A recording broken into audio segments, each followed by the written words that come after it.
crime investigators, what's the creepiest unsolved case you investigated that scares you to this day? Back in the early 80s, a 16-year-old boy was walking home from a party about a mile from his house when he was intentionally hit by a vehicle and dragged by the vehicle before being dumped in front of his house for his father to find his body in the morning. The police say they have suspects, but not enough evidence to make any arrests. There are still posters all over the town and surrounding areas with his picture asking for information more than 35 years later. Really a tragic story that needs closure. Edit. This is the Eric Cross case, and I'm not an investigator, just a local.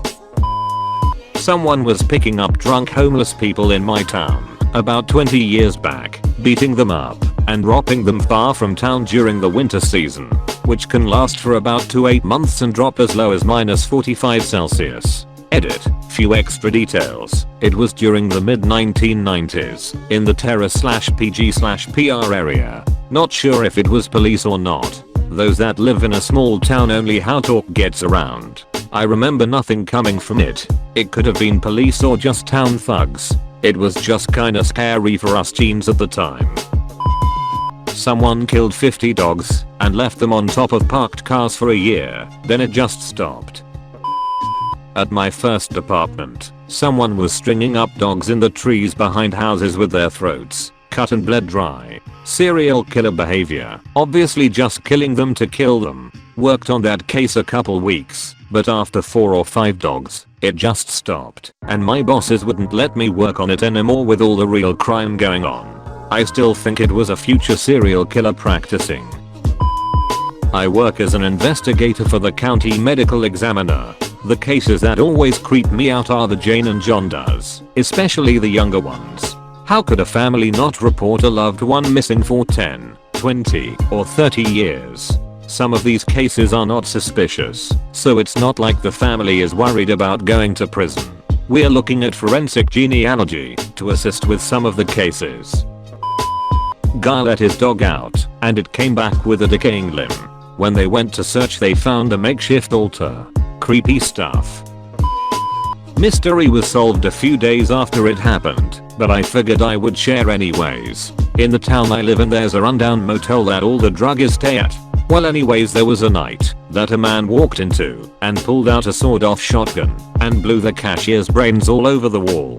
Stole $112 and some change. Obviously our investigation was opened, and for 4 days they didn't have any leads or anything. Turns out on the evening of the 4th night they supposedly found the murderer behind the motel in a cornfield in a fetal position, just rocking back and forth. All the people going missing in federal parks. FBI does not track them. Guesses a 1600-years disappear and some are not found. It happens at an alarmingly high rate compared to other places. A local girl went missing about 2 years ago.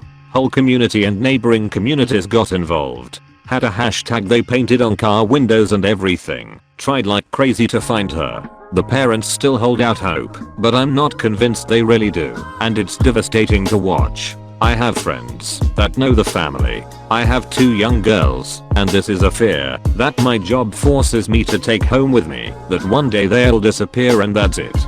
There are some sex trafficking hotspots nearby. A week after that girl disappeared, I told my wife she was most likely already dead. Worked in forensics 2004 to 2008, mostly rapes, homicides, and cold cases. Never forgot one where a baby was abused because a burglar threatened to kill the entire family if the parent didn't do it. Wasn't solved before I left and nothing came up on Google. Never forgot names. The idea that someone out there free is that fucked up, or that someone would make that shit up is so disturbing to me. Someone had been leaving half-eaten fish all over West London, as encounter bought fresh fish, scales and all. It was an ongoing cold case cause the saliva was the same on each one. No one was really victimized by it though, so we never got a chance to properly look into it. Not an investigator. In League City TX, there used to be a dead-end road. The city grew like crazy. In the process of clearing land they found dozens of girls buried. Still several unidentified. They stumbled onto the dumping ground for a serial killer. It's Calder Road, if you're familiar with that area. They did a documentary on it at some point. My sister went to prom with a guy who lived next door to this. One night she is over at his house and a random girl comes running, no shows on, screaming, banging on the door saying some guy picked her up or was following her. Boys say the man was nowhere to be found.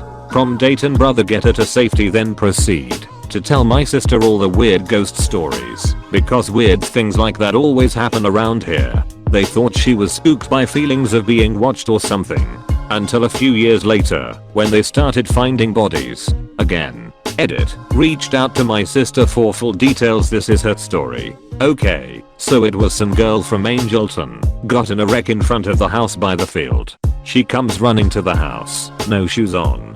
This girl tells them some guy was following her. He was trying to run her off the road. Blocked her car, forcing her down this road. Calder. The road was dark, she didn't feel right. She saw the lights on in their house, so she wrecked her car as she jumped out and ran to the back door. Boys got her inside, then saw flashlights around their house, which apparently happened often.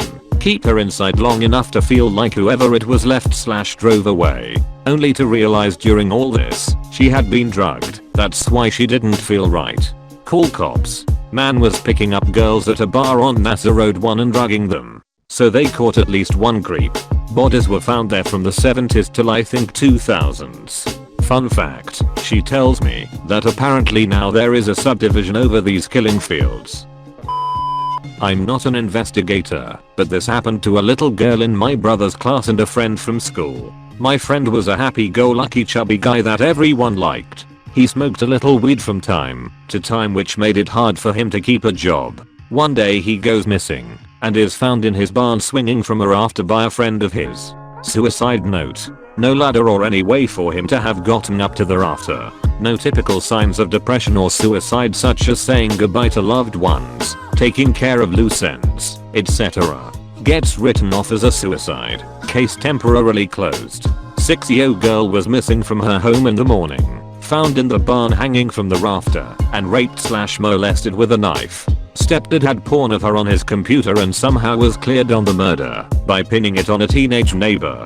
Neighbor kid claimed stepdad put him up to it and smoked weed with him, but there was no evidence to convict, and the teenager went to jail for murder, while stepdad got a reduced sentence for child porn. Neither got a drug charge, which was also weird. The reason I mentioned these together, stepdad was the friend who called in my friend's death. After no luck with the county, I anonymously messaged Channel 5, and they had to reopen after it was reported publicly that they missed something. Forensic analyst said the suicide note was faked. Suddenly the detective on the case finds there was a ladder present, reclosed the case, and retired. Dude got away with murder, twice in one case, and once in another. I'd consider both unsolved till the right guy goes down for them. The 35-pound bags of human vomit that appeared in the PKG lot of the Radnor, Par Bed Bath & Beyond. For a few weeks, the woman on Philly walking to the Acme MKT, who thought someone ran by and hit her accidentally. She shopped for 30 minutes at Acme, then walked home, and her daughter discovered a chef's knife lodged in her neck. No one at Acme said anything, and the knife was visible on surveillance. 2 girls in their 20s round, murdered in their car. McDonald's food in their laps. Windows up. Doors locked. No sign of a struggle. Was my last case I ever worked 3 years ago. No suspects have been arrested. Edit. I was an investigator for the medical examiner. My job was to document facts, not solve the crime. Local law enforcement is responsible for the solving. In a town close to me, a few years ago a little boy went missing. He was in a foster home with his siblings. There was apparent previous reports from neighbors of them wandering off frequently because they were left alone without food, breaking into garages I think. He was reported missing by the foster mom.